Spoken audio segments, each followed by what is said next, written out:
Ang mabuting balita ng Panginoon, ayon kay San Juan.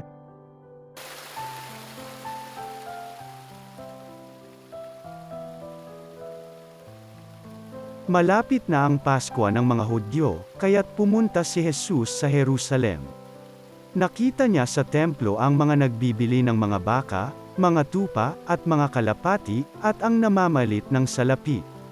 Gumawa siya ng isang panghagupit na lubid at ipinagtabuyang palabas ang mga ngalakal, pati mga baka at tupa. Isinabog niya ang salapi ng mga namamalit at pinagtataob ang kanilang mga hapag. Sinabi niya sa mga nagbibili ng kalapati, "Alisin ninyo rito ang mga iyan. Huwag ninyong gawing palengke ang bahay ng aking ama." Naalaala ng kanyang mga alagad na sinasabi sa kasulatan, "Ang aking malasakit sa iyong bahay ay parang apoy na nag-aalab sa puso ko."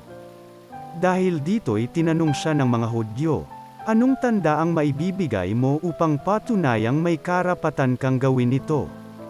Tumugon si Jesus, "Gibain ninyo ang templong ito at muli kong itatayo sa loob ng 3 araw." Sinabi ng mga Hudyo, 46 na taon na ginawa ang templong ito, at itatayo mo sa loob lamang ng 3 araw. Ngunit ang templong tinutukoy ni Jesus ay ang kanyang katawan. Kaya't nang siya ay muling mabuhay, naalaala ng kanyang mga alagad na sinabi niya ito, at naniwala sila sa kasulatan at sa mga sinabi ni Jesus. Nang pista ng Paskwa, nasa Jerusalem si Jesus.